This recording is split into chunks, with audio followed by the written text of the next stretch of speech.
হাজী সেলিমের বাসভবনে যৌথ বাহিনীর অভিযান, গোপন কক্ষ থেকে যা উদ্ধার।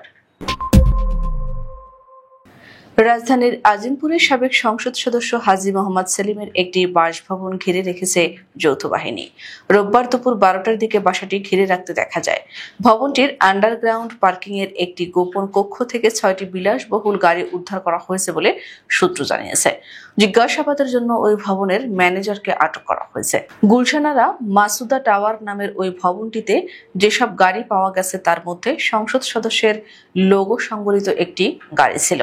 বাড়িটির ম্যানেজার গাড়িগুলো সম্পর্কে সঠিক কোনো তথ্য দিতে পারেননি।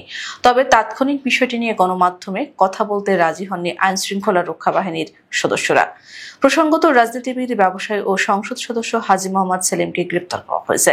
একাধিক মামলা থাকায় ডিবি পুলিশের একটি দল রাজধানীর বংশাল থেকে রোববার রাতে তাকে গ্রেপ্তার করেছে পুলিশ। হাজী মোহাম্মদ সেলিম 5 অক্টোবর 1958 সালে ঢাকায় জন্মগ্রহণ করেন। তার পিতা চান মিয়া সর্দার ও মাতা সালেহা বেগম। তিনি 9ম শ্রেণী পর্যন্ত লেখাপড়া করেছেন। 1996 সালে হাজী সেলিম ঢাকা 8 আসন থেকে প্রথম সংসদ সদস্য নির্বাচিত হন।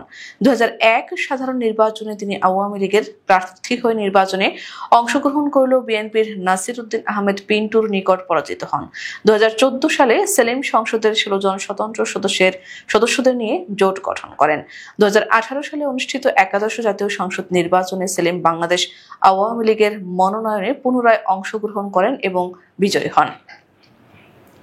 কোটা সংস্কার আন্দোলনের সময় শিক্ষার্থীদের তোপের মুখে পড়েন হাজী সেলিম। পরে হাসপাতালে গিয়ে আশ্রয় নেন তিনি। এর আগে অবৈধ সম্পদ অর্জনের অভিযোগে দুর্নীতি দমন কমিশনের মামলায় 2008 সালে 13 বছরের সাজা হয় হাজী সেলিমের। পরবর্তীতে 2022 সালে এই সাজা কমিয়ে 10 বছর করে হাইকোর্ট।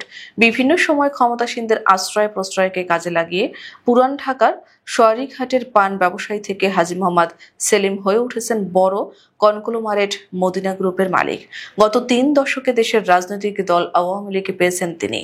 অভিযোগ আছে, বাংলাদেশের রাজনৈতিক পৃষ্ঠপোষকতা ও পেশি শক্তি প্রয়োগের মাধ্যমে ঢাকা 7 আসনের সংসদ সদস্য হাজী সেলিমের ব্যবসায়িক উত্থান ও সমৃদ্ধি হয়েছে। এমপি নির্বাচিত হওয়ার পর জমি ও বাড়ি দখলের নেশা পেয়ে বসেছিল হাজী সেলিমকে। স্থানীয় বাসিন্দারা জানান, ওই সময় হাজী সেলিম নিজ নিয়ন্ত্রণাধীন পাড়া মহল্লাগুলোয় পঞ্চায়েত প্রথা চালু করেন। ওই সময় অনেকেই তার কাছে বিভিন্ন বিরোধ নিষ্পত্তির জন্য আসত। এর মধ্যে জমি বা বাড়ি সংক্রান্ত বিরোধ নিষ্পত্তিতেও তার সহযোগিতা চাইতে আসতেন স্থানীয়রা। কিন্তু এসব বিরোধ নিষ্পত্তির বদলে হাজী সেলিম নামমাত্র মূল্যে ওই জমির কাগজপত্র কিনে নিতেন।